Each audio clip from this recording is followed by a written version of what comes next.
야고보서 3장 5절로 6절입니다.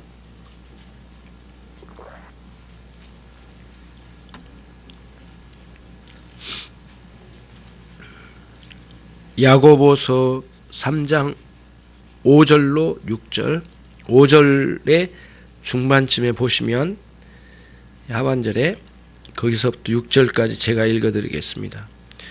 보라, 어떻게 작은 불이 어떻게 많은 나무를 태우는가. 혀는 곧 불이요 불의의 세계라. 혀는 우리 지체 중에서 온 몸을 더럽히고 생의 바퀴를 불사르나니 그 사르는 것이 지옥불에서 나느니라. 아멘. 6절까지입니다. 더우면 꺼도 좋고요. 난로는 뒤에서 조절 자유롭게 하십시오.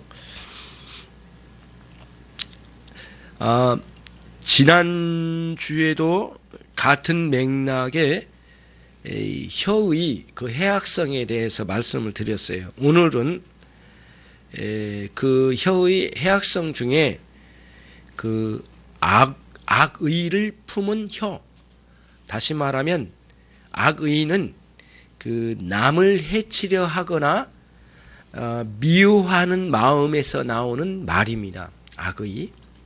남을 의도적으로 해치려고 하거나 또는 미워하는 마음, 그 속에서 나온 말이에요. 그걸 이제 여기서 혀로 비유를 한 것이죠. 악의적인 말이죠. 악의적인 말. 오늘 우리는 이 악의적인 말이 어떤 문제를 일으키는가를 살피면서 여러분과 저의 삶에 이 언어 생활의 문제에서 특별히 분노할 때, 화가 날 때, 우리의 이 그 혀를 함부로 이렇게 사용해서는 안 된다라고 하는 것을 말씀하고 있는 거예요. 다음 주에는 혀의 길들임에 대해서, 길들여지지 않는 혀에 대해서 어떻게 하면 이 혀를 길들일 수 있을까? 사실은 마음의 문제죠. 뭐 혀를 어디다 묶어 놓겠습니까? 뭐 고정을 하겠습니까? 말이 안 되는 거거든요. 이건 하나의 이제 우리의 언어 생활을 이야기하는 것이에요. 첫 번째 5절 하반절에 보시면 본문을 보셔요. 보라, 어떻게 작은 불이 어떻게 많은 나무를 태우는가를 보라. 이렇게 이야기하고 있죠. 야고보 선생님이 어떤 화재 현장을 보았거나 간접적으로 경험했을 거라고 봅니다. 처음에는 작은 불꽃이 튀기더니 나중에는 큰 산에 그 어떤 숲을 태우는 거죠. 여기는 많은 나무를 태우는가 이렇게 되어 있지만 이제 원어상으로 보면 숲이라고 되어 있어요. 그러니까 많은 숲, 큰 숲을 태워버린 거죠. 불이. 처음에는 작은 불꽃과 같은 것이었어요. 근데 이게 번지면서 순식간에 전체를 이제 태우는 거죠. 그러니까 혀의 그 악한 혀의 악의를 품은 혀의 폐단을 설명하려고 불이 어떻게 작용하는지를 가르쳐 보여준 거예요. 그거를 이야기한 거거든요. 어렸을 적에 산중에 살았기 때문에 산중에 봄이면 이제 지금부터 한 3, 4월, 5월 새싹이 돋아나기 전까지 산에 불이 많이 났습니다. 들판에도 그렇고요. 온통 주변이 산으로 이루어진 마을이기 때문에요. 또 심지어는 저도 불을 지른 적이 있습니다. 친구들하고. 그래가지고 이제 고백을 합니다. 여러분 용서하십시오.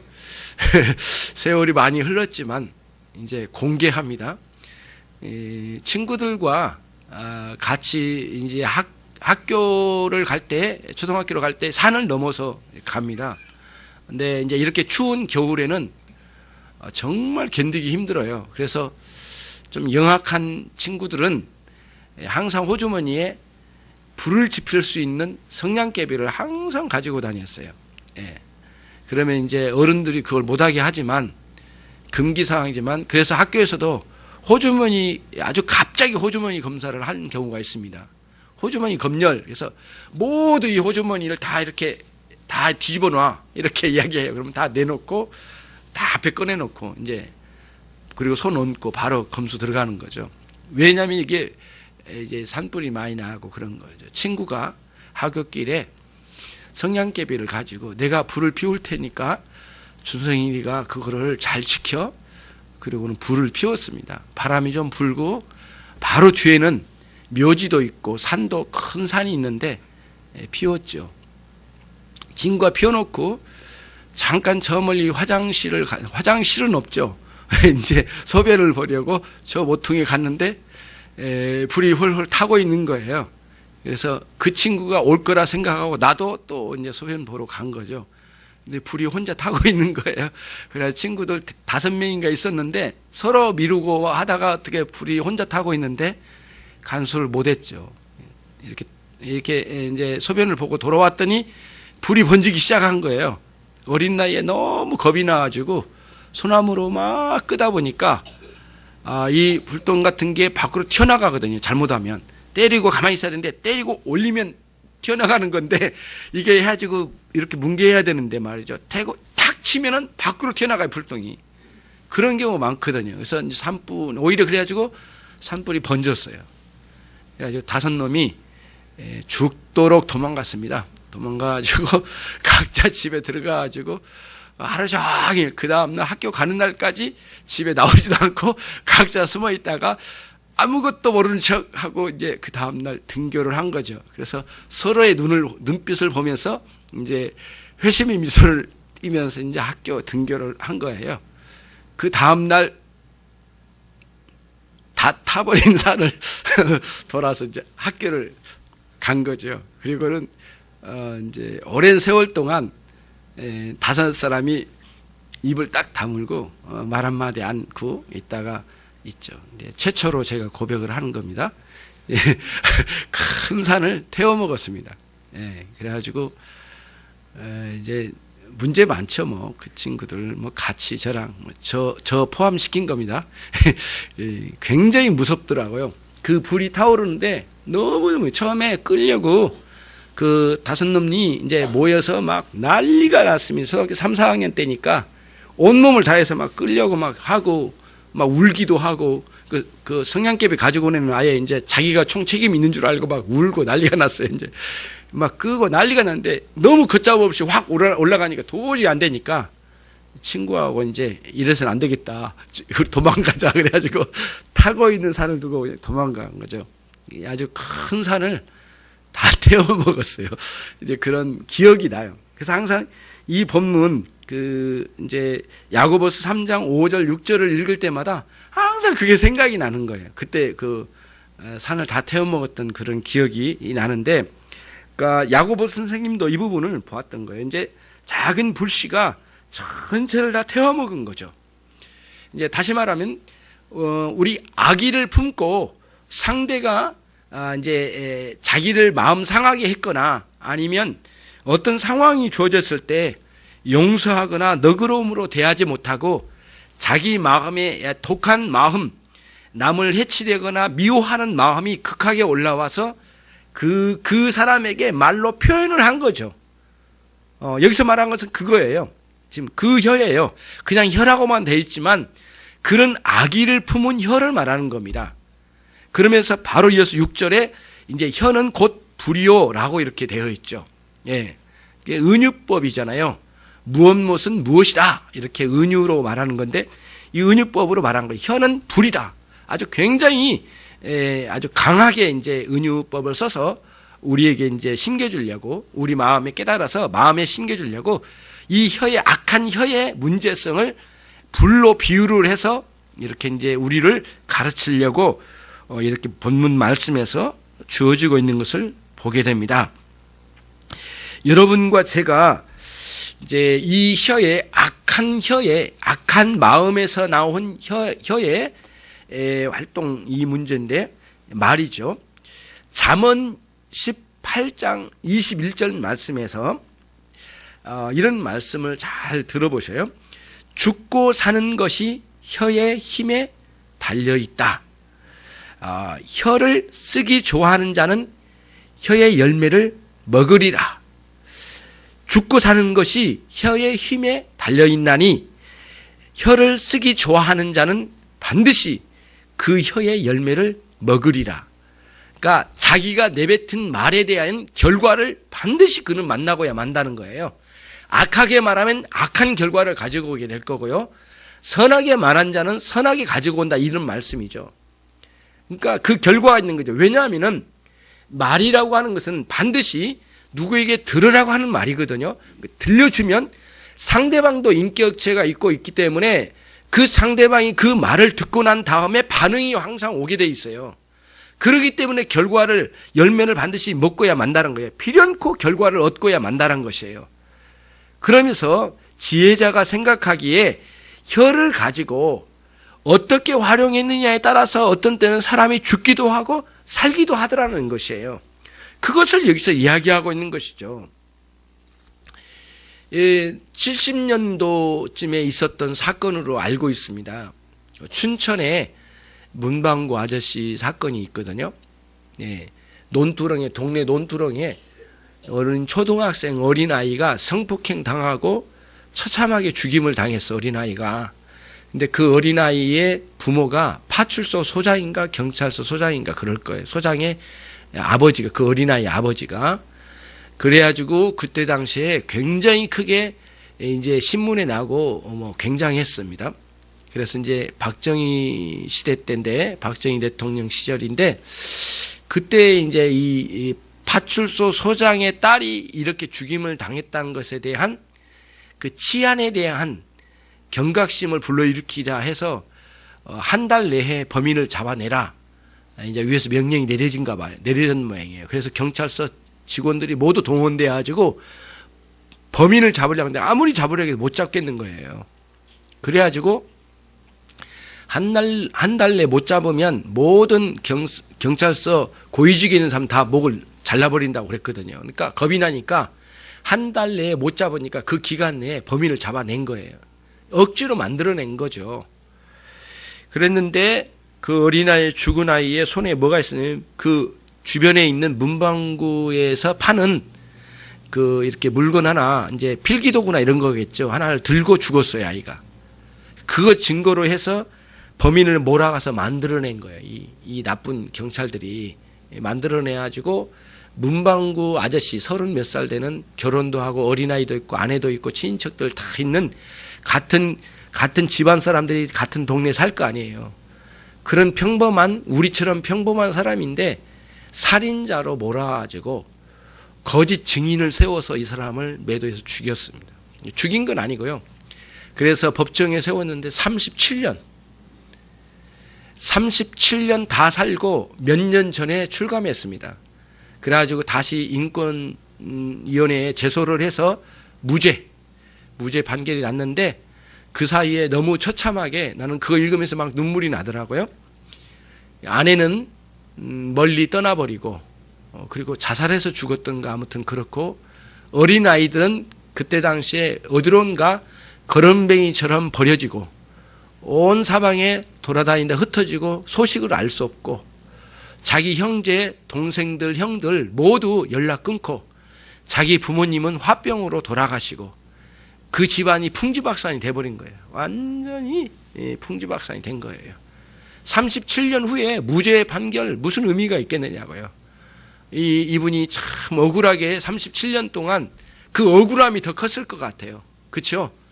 얼마나 치욕적인 거예요. 어린아이를 그렇게 죽였다고 하는 거. 그리고 결국에는 이 사람이 이제 일생이 완전히 망가져 버린 거죠. 한 사람의 이 악의적인 이런 증인 말 한마디에 사람 몰아간 거죠. 오늘날처럼 과학수사적인 방식이 있다면 아무 문제도 안 되지만, 그때 당시에 그러한 사람의 증인 하나로 사람을 몰아가는 시대는 얼마든지 그럴 수 있었거든요. 이 경찰들도 악의적이고 굉장히 완악한 사람들이죠. 어디서 뭐 하고 있는지 모르지만 참 벌받을 사람들이죠. 아무튼 이렇게 악의적인 방식으로 말 한마디의 증언이 그 사람을 죽이고 그 가족을 죽이고 전체, 심지어는 그 아버지까지 아주 죽게 만드는 일을 만들어냈는데, 지혜자의 말씀이 맞아요. 죽고 사는 것이 혀의 힘에 달렸나니 그 혀를 쓰기 좋아하는 자는 혀의 열매를 먹으리라. 그렇게 거짓 증언한 사람이 괜찮겠습니까, 여러분? 양심의 가책에 죽을 지경일 겁니다. 37년 후에 이렇게 출감돼서 무죄 판결을 받았지만 억울하기도 하고 그렇지만 참으로 이 혀 하나에 정말 사람이 죽고 사는 일이 있었다는 것을 보게 되고 한 가정이 풍지박산이 되는 상황으로 몰아갈 수도 있다는 사실을 깨달을 때 악의적인 이 혀의 문제를 여러분과 제가 경각심을 가지고 살펴볼 필요가 있는 겁니다. 그렇기 때문에 주님이 우리 하나님께서 이걸 아셨어요. 인간이 얼마나 완악한 존재인지를 아셨기 때문에 10계명 중에서 이 부분에 대해서 언급을 해주셨어요. 9번째 계명 중에서 말씀하시기 9번째 계명에서 말씀하시기를 내 이웃에 대하여 거짓 증거하지 말지니라. 법정에 관련된 법정을 배경으로 한 말씀이거든요. 증언을 쓸 때 거짓 증거하지 말지니라 이거예요. 왜냐하면 사람을 망하게 만들거든요. 죽이는 문제가 생긴단 말이에요. 그것은 하나님이 아주 완악한 짓이라고 한 것을 10개 계명 중에 1개의 계명에 딱 걸어놓으셨어요. 너무 명백하게. 평소에 일상생활에서 거짓된 말도 포함되겠지만 이 거짓 증언 하나로 한 사람이 살인마로 몰아가기도 하고 그로 인해서 수많은 사람들이 죽어가지 않습니까? 커다란 충격이고 엄청난 해악을 몰고 온다는 것이에요. 그러므로 여러분과 제가 악의적인, 다시 말하면 남을 해치려 하거나 미워하는 마음으로 내뱉는 말이 얼마나 충격적이고 사람을 죽이는가, 여기서 여러분이 잘 이것을 이제 본문 말씀을 통하여 함께 깨달으면서 우리가 우리의 혀를 어떻게 다스려 가야 될지에 대해서 경각심을 가지고 본문 말씀을 따라 정말 참 신앙으로 다스려지는, 언어 생활이 다스려지는 여러분과 제가 되기를 바랍니다. 여러분, 그 친구들과 사귈 때 이제 참 중요한 원리 하나가 있어요. 친구뿐만 아닙니다. 직장과 이제 사회생활에 굉장히 많이 있어요. 직장 생활하다 보면 남자들도 그렇고 여자분들도 마찬가지예요.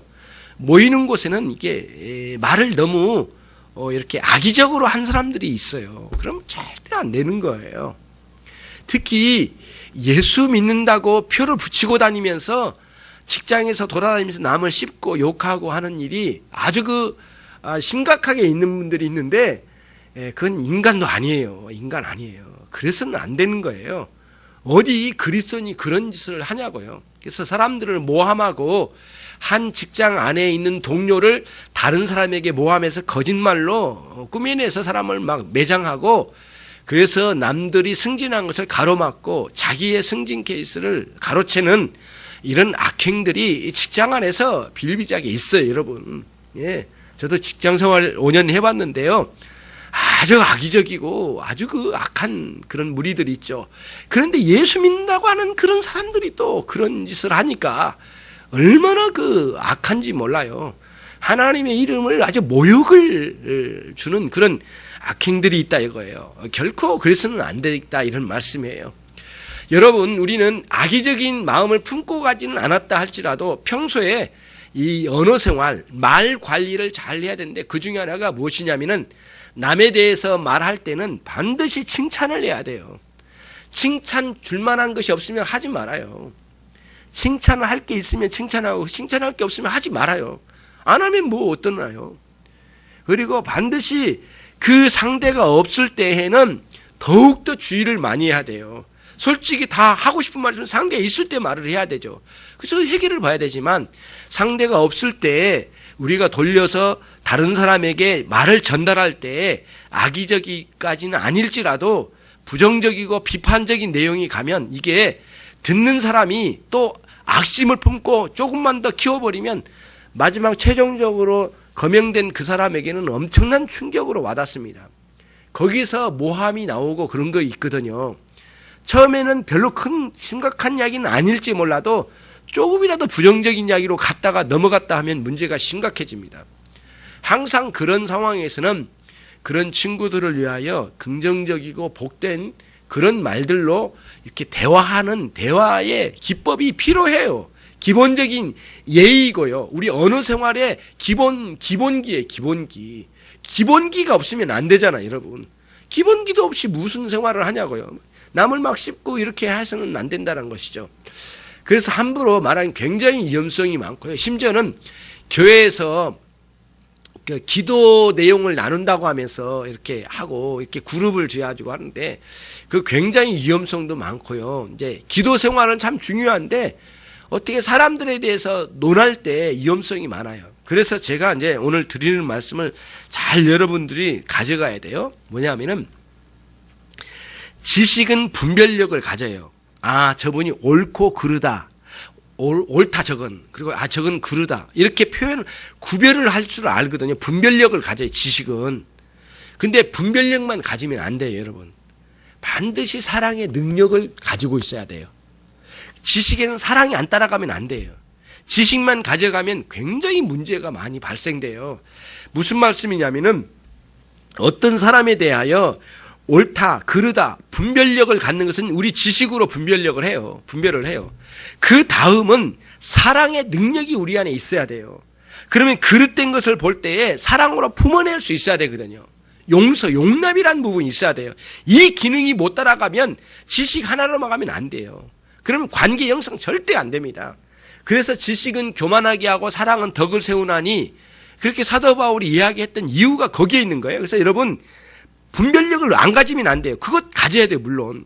아, 저건 옳은 거다. 아, 저건 잘못된 거다. 이렇게 분별을 할 줄은 아는데 거기다가 아주 무참하게 비판을 가하거나 분별력 이상의 어떤 그런 식으로 가면 안 된다는 거예요. 그릇된 것을 받아보고 사랑이라는 기능으로 우리가 이거를 뭐예요? 소화시켜내야 돼요. 아, 저 친구는 그게 문제가 있구나. 아, 이건 고쳐져야 될 텐데 안타깝다. 그리고는 사랑으로 품어서 용서, 용납으로 끌어내야 되거든요. 그리고는 정확하게 이건 잘못된 것 같다 말하면 되지. 그걸 갖다 악의적으로 용서하나 용납이 없이 막 갖다가 악의적인 혀로 막 토해내버리면 그때는 이제 문제가 발생된 거예요. 그래서 여러분 지식과 사랑을 두 개를 가지고 가지 않으면 안 돼요, 여러분. 그동안에 우리가 참 문제가 많은 게 뭐냐면 아는 건 많아요. 갈수록 아는 건 많은데요.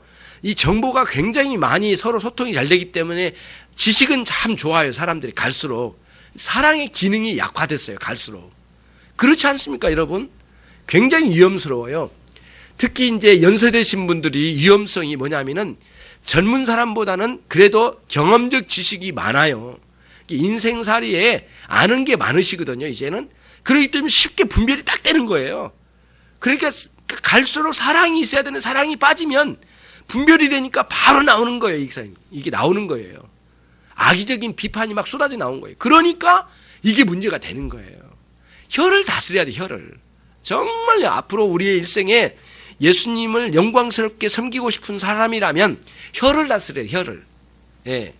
그래서 하나님께서 주신 한 영혼을 향하여 존경한 마음으로 가라고 제가 말씀을 드렸는데 그거를 저버리고 지식, 자기 가지고 있는 자기 깐에는 대단하다고 하는 지식 가지고 분별을 하고 이렇게 하되 그다가 비판을 하고 악의적으로 비판을 해가지고 아예 이렇게 사람을 매도하기도 하고 사람들 인격 모독을 줘서 일어나지 못하게 만드는 이런 일들이 우리에게는 참으로 악하다는 거예요. 야고보서는 이거를 본 거예요, 이거를. 근데 예수님을 믿는다고 하는 사람들 속에 이게 있었어요. 원래 2장 1절에 보면 예수 그리스도를 믿는 믿음을 가진 너희들 이렇게 했거든요. 그러니까 예수 그리스도를 믿는 믿음을 가진 사람들에게 얘기하고 있는 거예요. 불신자들에게 말한 게 아니에요. 우리예요, 우리. 우리 중에 그럴 수 있다는 거예요. 예. 그래서 제가 이제 인천 열린교회를 섬기면서 돌아보건데 참 제가 만나는 인천 열린교회 성도님들은 그래도 굉장히 비교적 이 언어에 대해서는 굉장히 성숙한 분들이 많으셔요. 대부분 성숙한 분이에요. 예. 그런데 이제 그러지 않는 분들도 있어요. 분노할 때, 화가 날 때 어떻게 할 줄 모르는 거예요. 막 나와버린 거예요. 그 부분을 여러분들이 잘 다스려 가시면 하나님께서 그 혀의 열매를 꼭 주실 거란 말이죠. 반드시 주실 거예요. 은혜로운 열매로 주실 거란 말인 거죠. 그런 맥락에서 오늘 본문 말씀을 우리가 눈여겨봐야 돼요. 어떻게 작은 불이 어떻게 많은 나무를 태우는가 말이죠. 두 번째로 갑니다. 6절 상반절에 보시면 거기 본문을 보세요. 혀는 곧 뭐라겠죠? 불이요. 그 다음에 무슨 세계라고요? 불의의 세계라. 불의의 세계가 뭐예요? 의롭지 않는 세계예요. 악한 세계란 뜻이에요. 그러니까 아까 뭐죠? 그 악의를 품은 혀가 내뱉는 말들이 구성이 되어가지고 불의한 세계를 형성했다 그 뜻이에요. 무슨 뜻이냐면은 사회를 말하는 거예요. 사회. 무슨 우리 세계가 무슨 세계가 또 있겠습니까? 사람들끼리 만나는 이 관계를 형성하는 사회를 말하는 거거든요. 불의한 사회를 형성시킨다는 거예요. 뭐가요? 혀가. 어떤 혀가요? 악의를 품은 혀가 불의한 세계를 형성한다는 거예요. 그 사회를. 그쵸? 네, 여러분, 이번에 이제 그 어린이집 그 선생님들이 실수하신 분도 계시잖아요. 솔직히 그 방식은 우리 대한민국 방식 옳지 않습니다. 나는 그 반대합니다.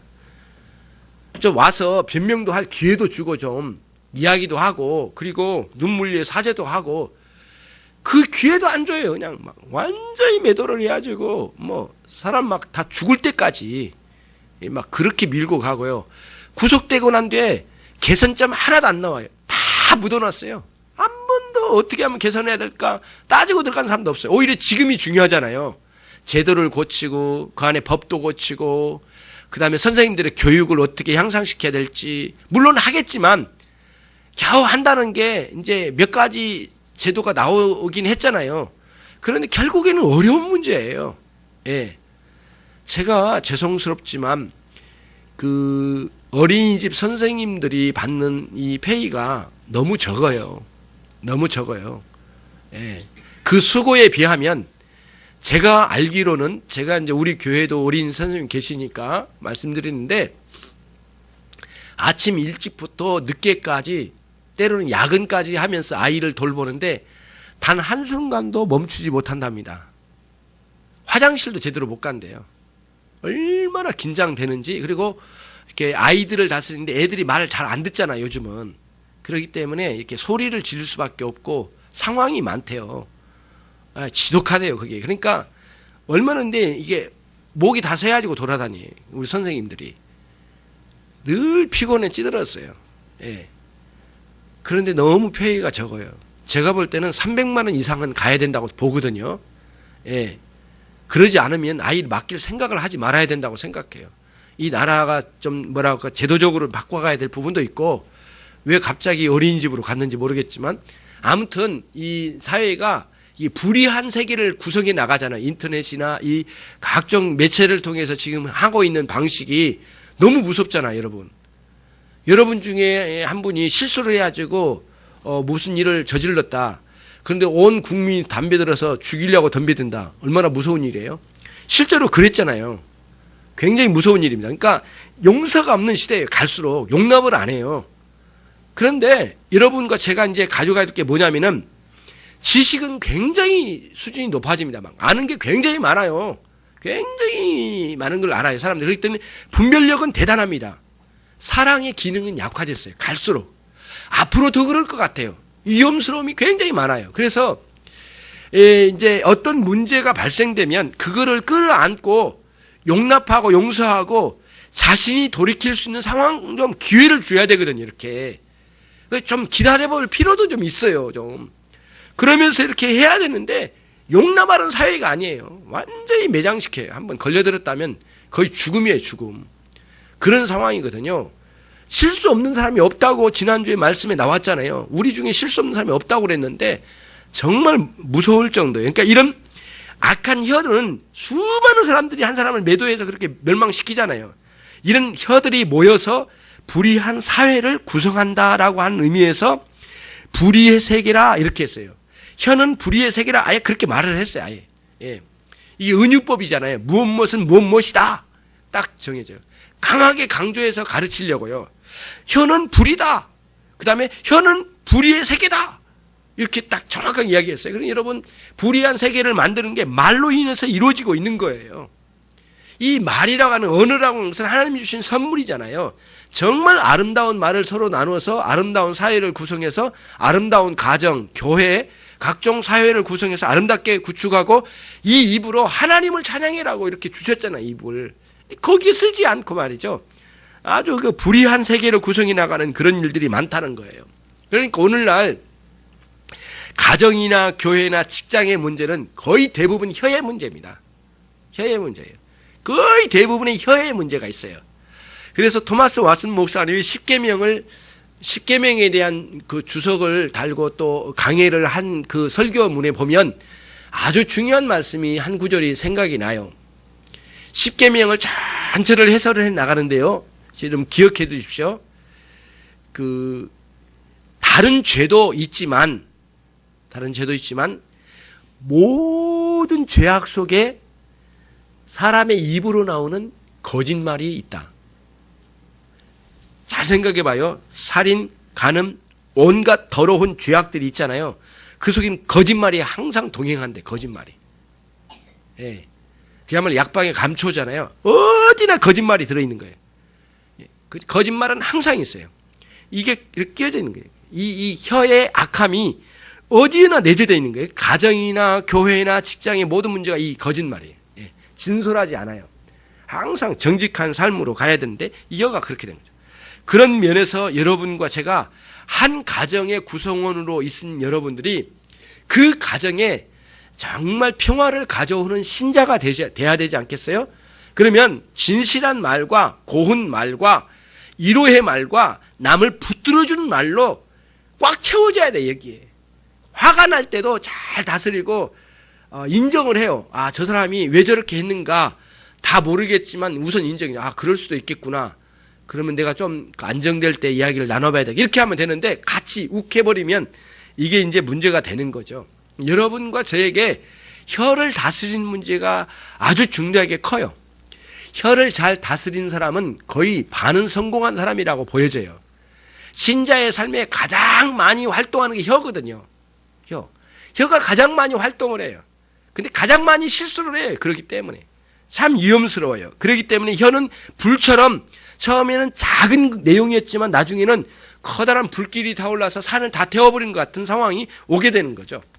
불의한 세계를 만드는 이 혀에 대한 이 언행에 대한 이 자제력 그리고 자신 안에 사랑 없음을 깨우치고 자기 마음에 사람들을 용서의 은혜로 이렇게 끌어안을 수 있는 그런 기능, 그 힘, 그 능력이 우리 안에 있어야 될 줄로 압니다. 그것은 물론 하나님께서 우리를 향하여 사죄의 은총을 내려주신 그 은혜로부터 온 것이긴 하지만 그 은혜가 여러분 안에 있어 사람들에게 그렇게 할 수 있는 여러분이 되시길 바랍니다. 반드시 여러분 이 혀에 있어서는 성공적인 사람이 꼭 되셔야 됩니다. 그렇지 않으면 참 신앙의 삶을 살고 있지 않는 것이에요. 두 번째로 가겠습니다. 세 번째입니다. 세 번째 그 뒤에 보면 이제 혀 그랬죠? 거기 한번 같이 읽겠습니다. 혀부터 시작. 혀는 우리 지체 중에서 온몸을 더럽히고 생의 바퀴를 불사르나니 그 사르는 것이 지옥불에서 나느니라. 그랬어요. 여기서 혀가 우리 온몸을 더럽힌대요. 이때 혀는 무슨 혀예요? 그러니까 악의를 품은 혀죠. 악의를 품은 혀인데 남을 해치려거나 미워하는 마음에서 나오는 말이에요. 그 말은 우리의 온몸을 더럽힌대요. 이때 더럽힌다고 할 때 이 몸, 이 자체를 더럽힌다는 뜻이 아니에요. 결코. 만약에 그러면 여러분이 죄를 짓고 난 뒤에 물로 샤워를 하면은 죄가 씻겨지겠네요? 그렇게 안 된다는 건 여러분도 아시잖아요. 우리 모두 그거 알고 있는 건데 여기서 더럽힌다고 하는 것은 뭐냐면 이 몸뚱이가 아니고 우리가 활동하는 모든 삶을 말한 거예요. 여러분들이 대화하고 사람 관계를 형성하고 무슨 일을 추진해 나가고 뭘 달성하고 그 다음에 여러분이 계획하고 여러분들이 살아가고 호흡하고 이루고 있는 꿈 모든 걸 내 존재 전체예요. 전 존재를 몸이라고 표현을 한 거예요. 혀는 그 악의를 품은 혀는 내 전 존재를 더럽힌대요. 무슨 말씀인지 알겠죠? 왜냐하면 그게 죄가 되기 때문에 더럽힌다는 거예요. 그 원리를 잘 알아야 돼요. 그래서 굉장히 중요한 문제예요. 예. 그러면 어떻게 되냐면 혀를 다스리려면 마음을 다스려야 돼요. 마음을 다스리려면 영혼을 다스려야 돼요. 영혼을 다스리려면 어떻게 해요? 거듭난 신자가 돼야 돼요. 그 변화예요. 그러니까 하나님으로부터 변화된 신자들이 영혼의 변화와 마음의 변화와 인격의 변화에 통하여 이 언어 생활의 변화도 가져와야 돼요. 그러니까 이 언어가 안 바뀌어지면 그 사람 변한 사람은 아니에요. 그런 면에서 바뀌어야 되는데, 자, 그러면은 온몸을 더럽힌 거에 대해서 말씀을 드렸는데, 그 다음에 나오는 내용이 참 좀 어려운 면도 좀 있어요. 그 다음에 뭐라고 되어 있습니까? 더럽히고 다음에 생의 바퀴를 불사르나니 그랬어요. 이것은 어디에서 가지고 온 말씀이냐면은 고대에 마차 경기가 있어요. 마차 경주. 마차. 요즘은 뭐 자동차를 가지고 경주를 하잖아요. 그잖아요. 그런데 그때 당시는 이제 고대에는 마차로 경주를 했단 말이에요. 엄청난 속도로 막 달리는 거예요. 그런데 당시에는 이런 차축이 쇠로 되어 있는데, 차축이 쇠로 되어 있지만 그 다음에 차축과 그 바퀴는 나무로 묶어져 있거든요. 그러니까 차축과 나무 사이는 이게 붙여 있잖아요. 나무로 깎아서 박아가지고 이걸 연결시켜서 나무로 된 이 바퀴예요. 지금 알루미늄 휠 같은 그런 게 있지만 그때 당시 그런 게 없잖아요. 나무로 된 거예요, 나무. 그렇기 때문에 보통 짐을 싣고 이런 그 구루마로 이렇게 해서 끌고 가거나 짐을 싣고 가는 그런 마차나 이런 거 아니고요. 이렇게 경주할 때 엄청난 속도로 막 달리는 거예요. 쉬지도 않고. 그러니까 이 차축이 막 돌면서 이게 엄청난 열이 가해진 거예요. 그러다 보니까 이 나무 부분에 이분이 열이 가해지고 불이 나는 거예요. 그러다가 마차 경주를 하다가 바퀴로부터 불이 붙어가지고 마차에 다 붙어가지고 다 타버린 거죠. 여기서 가지고 온 말씀이에요, 이 말씀이.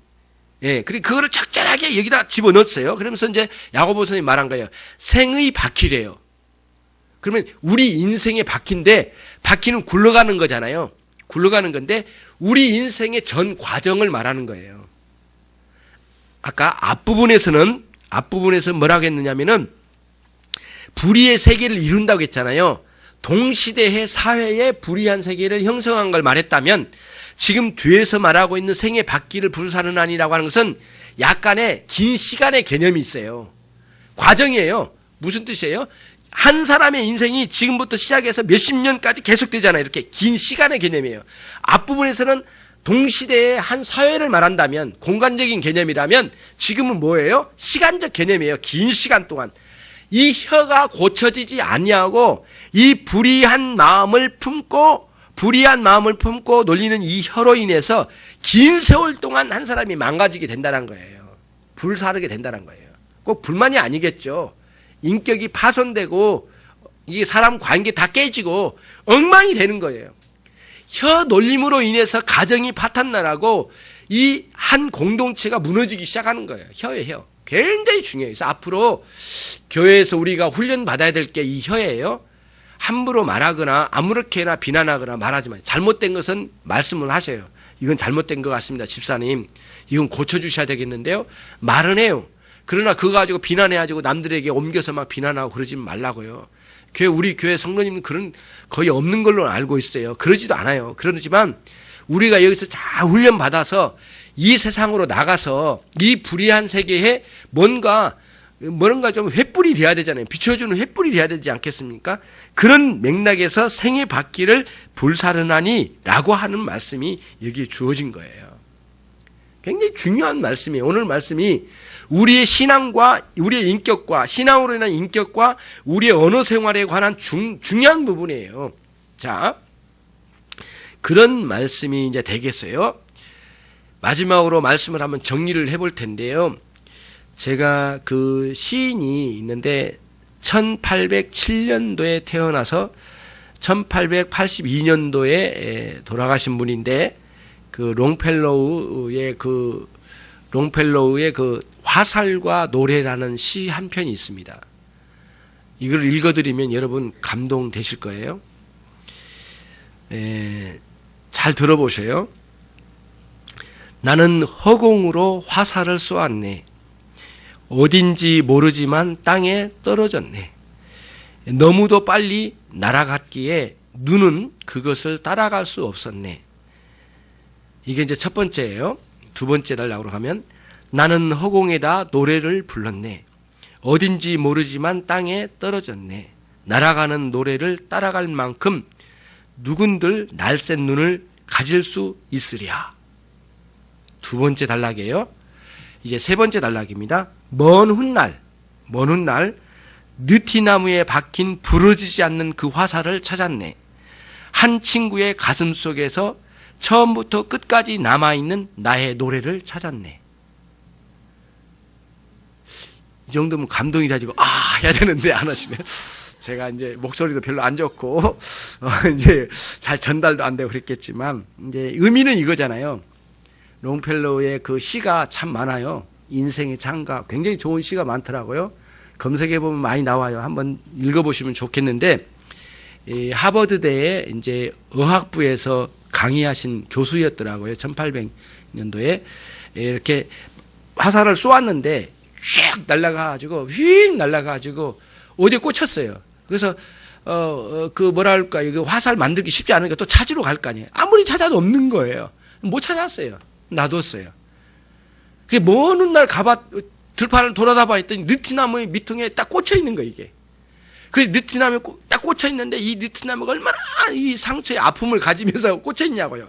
오랜 세월 동안 누구 하나 빼지도 않고 그대로 꽂혀 있어요, 이게. 눈이 오나 비가 오나 이 고통을 감내하면서 이 느티나무가. 그러니까 이 시인이 보는 관점인 게 너무 마음이 안타깝죠. 예, 내가 쉽게 말 한마디 뱉은 것이 이제 사람들의 마음에 꽂힌 거예요. 너무 오랜 세월 동안 여러분 마음에 꽂혀 있는 거예요. 예. 그 가해자가 여러분의 부모가 될 수도 있고, 여러분의 형제가 될 수도 있고, 친구가 될 수도 있어요. 너무 오랜 세월 동안 화살이 내 가슴에 꽂혀 있어요. 한이 되어 있는 거예요. 이제 우리 측면에서 보면, 주님을 만나고, 우리 주님의 사랑이 이 안에 오면, 이 고통의 이 환부에 사랑의 고약을 딱 발라주고 쭉 빼고, 여기에 바르면 나음을 얻게 돼요. 그게 다른 말로 말하면 사죄의 은총이라고 그래요. 사죄. 용서의 은혜가 가득 채워지면 이 골마지고 막 불어 터져 있는 이 박혀 있는 이 부분을 빼고 난 뒤에 완벽하게 골라내서 하나님의 사랑으로 꽉 채워지면 이 부분이 나음을 얻을 수 있어요. 다른 거는 나아지지 않아요. 예. 뭐 심리학적 방식으로 말한다고 말하지만 그는 심리학적인 수준이지 우리 영혼의 변화를 얻어서 여기 하나님의 사랑으로 꽉 채워진 거예요. 화살을 뽑고 난 뒤에 딱 그죠? 하나님의 놀라운 은혜의 역사가 있을 줄로 믿습니다. 그래서 나에게 그런 오래전에 가해를 했던 부모의 말이나 형제나 친구나 어른들의 그 나의 가슴에 이 화살을 꽂아놓은 그 말이 있잖아요. 여러분이 그리스도의 은혜를 통하여 용서의 은혜를 품고 여러분들이 나를 가해했던 그 사람을 용서하세요. 그 사람은 내 앞에 없어요. 이미 세상을 떠났어요. 용서할 수 있어요. 마음껏 용서하시고 그 사이에 뽑는 거예요. 그 다음에 예수님의 사랑, 그 사랑의 고약으로 발라주는 거예요. 서서히 나음을 입게 되는 거예요. 여러분 안에 평안과 기쁨이 오게 되는 것이죠. 반대로 자기는 그런 의도는 없었지만 친구를 향해서 정말 좋은 노래 한 가락을 불러줬어요. 그랬더니 친구가 그걸 듣고 어떤 상황이 있는지는 모르지만 일단 듣고 굉장한 위로를 얻은 거예요. 그 노래 가락에. 너무너무 그 내용에 막 너무너무 감동을 먹은 거예요. 일생 동안 그 친구의 노래가 내 가슴에 남아있는 거예요. 그래서 오늘 롱펠로우가 하는 말이 그래요. 먼 훗날 처음 노래 부르는 그 순간부터 꽂혀가지고 지금까지 가슴에 있는 그 노래가 지금도 남아있더라 이거예요. 친구의 가슴에. 이야, 이거였구나. 오랜 세월 흐르고 난 뒤에 그 노래를 다시 알게 됐다는 거예요. 그 친구의 가슴에. 혀의 이 움직임이 얼마나 중요한지를 이 시 한 편이 굉장히 많이 의미하고 있습니다. 여러분과 제가 어린아이를 그냥 내 새끼니까 내가 마음대로 말해도 된다. 내 새끼니까 내가 마음대로 해도 된다. 그거는 잘못된 생각이에요. 예, 그 아이는 여러분의 아이가 아니에요. 정확히 말하면 하나님이 보내주신 하나님의 자녀예요. 여러분들에게 맡겨진 자녀이거든요. 근데 왜 그렇게 자기 아이를 내가 낳은 자식이니까 내 소유로 말할 수 있느냐고. 그러면 반대로 여러분이 여러분의 부모의 소유라고 하면 여러분 견딜 수 있습니까? 그거는 또 견디지도 못하면서 왜 우리 자식을 내 소유라고 여기냐고요. 그러면 안 되잖아요. 그것부터 빨리 고치고 주님의 자녀예요. 주일학교에 오면 주일학교에 어린아이가 있으면 하나님의 자녀라고 하잖아요. 집에 가면 내 새끼 내 것 이렇게 말할 수 없잖아요. 동일한 이 생명적이고 주의 백성인데 주님의 자녀예요. 그리고 나는 심부름꾼이에요. 내가 10년 20년 동안 아이를 잘 키워서 잘 양육해서 스스로 성장해 나갈 수 있도록 인도하고 붙들어주는 역할만 하는 거예요. 하나님의 종으로서 요 개념이 잘 세워져 이게 깨지면 안 되는 거예요. 그러니까 아주 불신앙적인 세계에서는 아주 쉽게 자기 소유로 생각하지만 그러면 안 돼요. 심지어는 교회 집사님들도 그런 분이 있어요, 세상에. 예. 자기 새끼라고 해서 새끼에서 죄송합니다. 아예 막 자기 소유로 여기는 거예요, 자기 자식을. 이러면 안 되는 거죠. 거기서부터 커다란 폐단이 일어나기 시작하는 거예요. 나오는 거예요. 오늘 우리가 생각해 본 것은 무엇이냐면은 혀 중에 악의를 품은 혀에 대해서 이야기했고요. 악의를 품은 이 말에서 나오는 결과의 폐단에 대해서 말씀을 함께 들어보았습니다. 우리가 분노할 때, 악심을 품을 때 이런 것이 이제 쏟아져 나오는데 특별히 우리가 우리 자신을 되돌아봅시다. 그리고 주님을 닮아가는 신자로서 차근차근 변화를 받아가면서 우리의 마음과 영혼과 인격의 변화를 가져오면서 주님의 사람으로 아름답게 주님 섬기며 살아가는 신자가 되기를 주님의 이름으로 축원합니다. 기도하겠습니다.